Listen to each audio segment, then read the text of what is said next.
Merci beaucoup, docteur Azir. Comme a dit docteur Tajedine, c'est trop. Mais c'est juste, il y a 10 jours, j'ai fêté mes 20 ans dans la lutte contre le sida. Donc c'est 20 ans de bonheur, 20 ans de beaucoup de choses, de leçons apprises et d'expériences. Et c'est pas évident aujourd'hui de porter la voix de femmes, de femmes qui n'ont pas de voix, même dans la riposte au VIH ou dans la lutte contre le sida, parce qu'on peut parler de problèmes de sexualité, on peut parler de problèmes de travail de sexe, on peut parler de problèmes de femmes en général, on peut parler de problèmes de genre. Et d'ailleurs, je vous invite, ça ne sera pas l'occasion, mais en fait, de se poser un peu les questions. Nous, on fait partie de quelle région? Quelles sont nos origines? Est-ce qu'on est Afrique du Nord, Maghreb? Est-ce que Afrique du Nord et Moyen-Orient? Donc, il faut un peu faire une petite révision de notre situation ou ce classement géopolitique, parce que nous, Tunisiens et Tunisiennes, on est Amazigh, on est berbères, et quand on parle de Amazigh et berbères, je pense qu'au Maroc, en Algérie, il y en a aussi, c'est une femme qui est forte, c'est une femme qui est responsable, c'est que l'homme respecte la femme et qu'il y a une équité entre le rôle de l'homme et de la femme. C'est ce qu'on a appris de nos origines berbères. Donc, quand on parle de genre aussi, c'est pareil, égalité homme-femme, égalité, mais quand on parle de genre et consommation de drogue, là, ça commence les problèmes. Et un consommateur de drogue, obligatoirement, il faut qu'il y ait un homme. Est-ce que quand on parle de consommateurs de drogue, chez les jeunes, oui, du cannabis, mais quand on parle d'injectrices de drogue, là, c'est encore un problème, parce que est-ce que ça existe? C'est toujours la question, même des cliniciens. Est-ce qu'il y a des femmes qui s'injectent de la drogue? Oui, mais on voit des femmes de travailleuses de sexe, ou on voit des femmes dépendantes aux produits, aux drogues de façon générale. Donc, le fait de dire que ça existe, ça aussi, ça pose un problème, ne fait que renforcer la précarité des femmes consommatrices de drogue, qui sont de toutes les façons exclues et victimes de toutes les formes de violence et de précarité causées par la société, parce que déjà c'est une femme, et en plus elle est consommatrice de drogue, et en plus elle aura toutes les étiquettes de toutes les formes de délinquance. Donc, pour comprendre un peu les besoins des femmes utilisatrices de drogue, et surtout utilisatrices de drogue par voie intraveineuse, de drogue injectable, donc on a réalisé un diagnostic communautaire participatif qui a été révisé cette année. Donc on l'a réalisé en 2015, et on a trouvé au sommet de la pyramide, donc le problème le plus grave et le plus fréquent chez ces femmes était au nombre de 54, c'était la double vie. Donc, la double vie, la triple vie peut-être, être une femme ou travailleuse de sexe, être une femme ou consommatrice de drogue. Devant notre famille, il faut que je sois une femme, peut-être maman, peut-être une sœur, mais dans la rue, il faut que je fais tout pour acheter mon produit, et acheter bon produit, parce que à partir du moment où on est dépendante, donc il n'y a plus de plaisir dans la consommation de drogue, c'est juste l'élimination du syndrome de manque. Il y a la violence physique et verbale, ça c'est un des problèmes les plus fréquents et plus graves. L'exclusion sociale et familiale. Il y a le travail de sexe aussi, parce qu'elles se sentent obligées de faire le travail de sexe parce qu'elles n'ont aucun moyen de s'acheter son produit. Il y a tout ce qui est en rapport avec la grossesse, santé sexuelle, stigmatisation de drogue, il y a la pauvreté, le manque de soutien et d'accompagnement, il n'y a aucune structure, et ça c'est en 2015 qui prend en charge les femmes usagères de drogue, et surtout injectables, parce que même dans notre société, on peut accepter une femme éventuellement qui consomme du cannabis, mais s'injecter de la drogue, là, c'est le top. Ça, c'est une femme qui est grave, qui est dangereuse pour la société. Donc, il faut l'exclure et on ne sait pas qui va la prendre en charge. Et ça pose le problème, même encore une fois, avec les cliniciens. Il y a aussi le contexte légal, et on va en revenir tout à l'heure, et le manque de services de prise en charge, que ce soit en matière d'addictologie ou IST.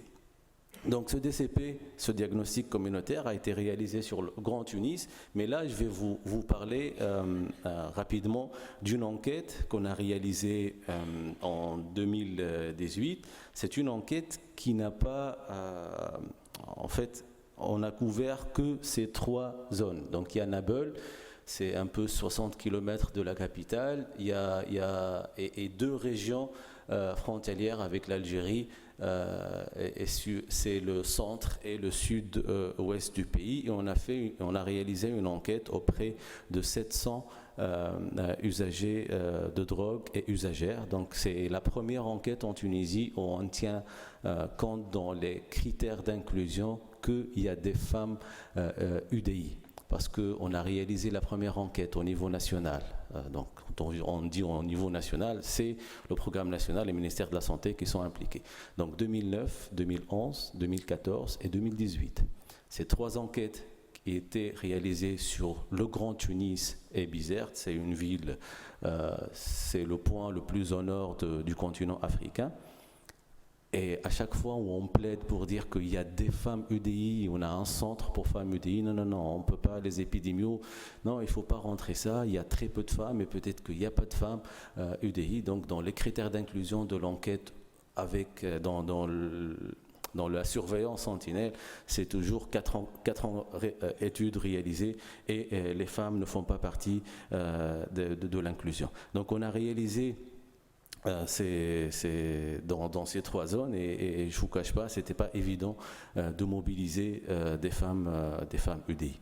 Donc l'âge moyen des 36 femmes qu'on a trouvées dans ces 3 régions, donc c'est 25,9, et quand je mets Jasma, c'est à Tunis, donc c'est le centre qu'on a sur le Grand Tunis. L'âge moyen, c'est 31,2. Donc le niveau d'éducation primaire, c'est 55,6% n'ont pas dépassé l'école, donc ils n'ont pas passé au collège. Situation familiale, donc la majorité sont célibataires, même si il y a une différence entre nos bénéficiaires au JASMA, donc sur le Grand Tunis, la capitale, et le profil qu'on a trouvé dans ces zones. L'activité professionnelle, la majorité, elles sont en chômage. Donc 72,7% ont été ont reçu au moins une proposition pour un rapport en contrepartie de l'argent. Donc là, c'est la question qui devient un peu habituelle pour nous. Est-ce qu'on consomme de la drogue pour le travail de sexe, ou on fait le travail de sexe pour la consommation de drogue? Mais ces 2 hypothèses sont vraies, parce que quand on est travailleuse de sexe, à un moment donné, donc on souffre de ce travail, et il y a une très mauvaise acceptation du corps, donc ce qu'elle fait qu'elles essaient de consommer de la drogue.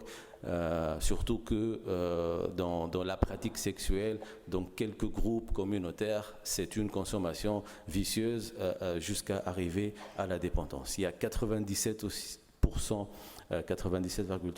de nos bénéficiaires font le travail de sexe pour consommer de la drogue. Donc là, il y a un lien entre le travail de sexe et la consommation de drogue, parce que comme je viens d'évoquer maintenant, le travail de sexe est perçu comme un dernier recours pour soutenir une dépendance aux substances, aux psychotropes, et la consommation de drogue est perçue comme un moyen de survie et faire face aux violences et à toute forme d'agression dans la rue. Donc les risques, il y a, comme vous connaissez tous, il y a la violence sexuelle, physique, verbale, viol, agression, l'exposition au système judiciaire et policier. Il y a l'abus, parce que la travailleuse de sexe UDI, donc elle a 2 proxénètes. Donc le proxénète, celui qui l'embauche pour faire le travail de sexe, il y a le dealer qui profite et le met en contact avec d'autres clients, probablement des consommateurs de drogue, pour que lui baisse un peu les prix, ou il y a une pratique chez nous, c'est que le dealer, celui qui assure l'injection, ils appellent ça, bon, avec le dialecte, mais c'est un dealer infirmier, donc celui qui assure l'injection à la fin. Donc il y a la consommation de plusieurs drogues à la fois, donc c'est des consommateurs. Et chez nous, le pourcentage le plus élevé pour l'injection de drogue, c'est le Subutex, c'est un peu le cas comme en Algérie. Donc le Subutex, il est utilisé à plus de 90%. Mais il est associé à d'autres produits comme les benzos, surtout clonazepam, Rivotril et compagnie. Il y a le risque d'infection VIH, VIHB, VIHC et tuberculose, et parfois l'association entre VIH, tuberculose et VIHC. Il y a les abcès, les IST et les grossesses. Et pour les grossesses, donc, il y a un suivi minimaliste. Nous, ça, c'est pratiquement c'est notre quotidien. On est en train de prendre en charge les femmes enceintes. Elles découvrent sa grossesse 4e, 5e mois parce qu'elles ont l'habitude d'avoir des aménorrhées tardives. Il y a le peu de considération pour sa propre santé, donc tellement elle est sous l'effet des produits, donc il y a toute l'ignorance du corps de façon générale. Il y a les avortements spontanés, et surtout quand là il y a 3 mois on a les 2 bébés dans notre centre, donc on a essayé d'assurer le suivi de la grossesse de nos 2 de bénéficiaires. Une d'elles, elle est SDF. Donc 80% de ces femmes, ça c'est l'enquête, c'est les résultats de l'enquête, c'est 80 ont subi une discrimination, donc 68,6 c'est des mépris, des étiquettes, la droguée, la délinquante, toutes les terminologies utilisées dans la rue, il y a la provocation et les moqueries. Donc là, pour la prévalence VIH, ce qu'on a trouvé dans cette enquête, donc 25% de ces 36 femmes enquêtées ont le VIH positif, contre 3,8% chez les hommes. Pour l'hépatite C, ce qu'on a trouvé, c'est 36% des femmes contre 14,3% chez les hommes. Et 62,8% de ces femmes ont déclaré avoir eu des IST lors des 12 derniers mois. Donc le contexte législatif, il me reste que 2 minutes. Donc il y a la loi 52 chez nous, donc c'est une population qui est doublement pénalisée par la loi parce qu'elle est pénalisée juste pour la consommation de drogue, et c'est la fameuse loi 52-92, et il y a la loi 231 comme mon collègue de la LCS l'a présenté tout à l'heure. Donc c'est juste le texte, c'est hors les cas prévus par les règlements en vigueur, les femmes qui, par geste ou parole, s'offrent aux passants ou se livrent à la prostitution, même à titre occasionnel, sont punies de 6 mois à 2 ans d'emprisonnement et de 20 à 200 dinars d'amende. Bon, l'amende, c'est pas vraiment un montant important, mais il l'est pour les travailleuses de sexe parce que parfois elle fait la peine de 6 à 12 mois, mais elle refait encore une peine parce qu'elle n'a pas payé son amende. Donc ces femmes constituent un public particulièrement vulnérable et encore insuffisamment pris en compte par nos stratégies programmes, et en fait c'est une réalité. Nous, quand on a commencé à mettre en œuvre un programme RDR en 2007, comme ça a été présenté par notre président hier, et en 2013, quand on a commencé la planification de la mise en œuvre des centres ARDR, moi personnellement, j'ai fait toute la conception de ces centres, mais je n'ai pas pris en considération qu'il y a des femmes usagères de drogue. Et toute la conception, par exemple, une des activités sportives, c'est une activité thérapeutique, pour la cohésion communautaire, pour la reprise du capital veineux. En fait, automatiquement, on va créer 4 centres. Donc, dans ces centres, il y a des équipes de foot, il y a des équipes de basket, il y a des équipes de hand. On a prévu l'achat d'équipements que pour les hommes. Alors que 6 mois après le lancement du premier centre, on a des femmes, et des femmes parce que c'est un peu le système des Carudes chez nous, mais un peu plus amélioré parce que c'est des espaces, nos espaces RDR, c'est des espaces de vie essentiellement. Donc, par exemple, pour la prise de douche, quand elles viennent avec leurs enfants, donc elles n'ont pas, les enfants n'ont pas d'occupation. Donc, toute la conception, même nous, c'était parce qu'on est une société masculinisée et moi ça fait des années que je suis dans les droits, mais je reste un Tunisien comme les autres Tunisiens. Donc le problème d'intégration, comme je viens d'évoquer, donc les espaces masculinisés rencontrent parce qu'ils ont du mal à voir leurs connaissances et les voisinages. Parfois, il y a des agresseurs qui se retrouvent parmi nos bénéficiaires dans les centres RDR. Il y a des espaces, nos espaces n'étaient pas adaptés, les activités proposées non adaptées et toutes les formes de stigmatisation par les autres bénéficiaires. Donc la réponse, c'est tout de suite, on a poussé pour créer un espace pour femmes UDI, donc avec une intégration du genre dans la stratégie nationale VIH et la stratégie nationale RDR qui verra le jour dans quelques semaines. Donc il y a toutes les activités de plaidoyer pour l'accès aux différentes prestations sanitaires, aides légales. Donc on a créé un collectif et dans ce collectif il y a des associations féministes. Au début c'était très difficile parce qu'ils n'ont pas accepté, mais avec pas mal d'activités de sensibilisation et de partenariat. Donc maintenant on essaie d'orienter ces femmes vers ces associations. Donc rapidement dans le centre, les JASMA, donc une des activités clés, c'est un espace pour les enfants. Donc il y a toute la prise en charge des enfants, l'éducation des enfants, la santé des enfants.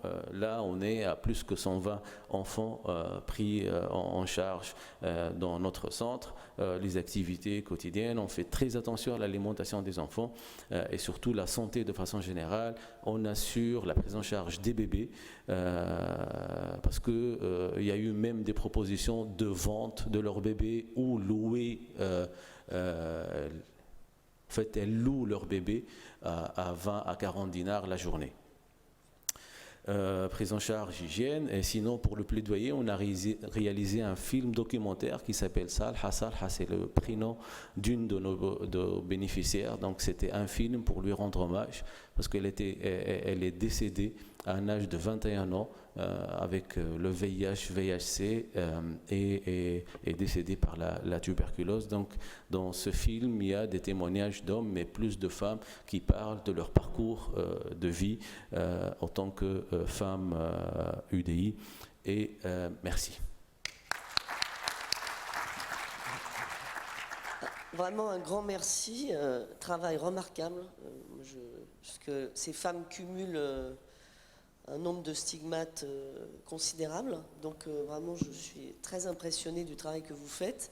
Est-ce qu'il y a quelqu'un qui veut réagir? Oui, je peux avoir le micro ici. Et puis Gilles Brucker devant après. Oui, bonjour, merci. Votre travail est vraiment tout à fait remarquable. C'est très, très intéressant et c'est très difficile en plus. Je voulais savoir si votre association et votre action est reconnue par les pouvoirs publics en Tunisie. Est-ce que vous avez un soutien d'une certaine manière ou est-ce que vous travaillez de façon complètement coupée des décideurs? Parce que c'est un point important pour l'évolution des choses quand même.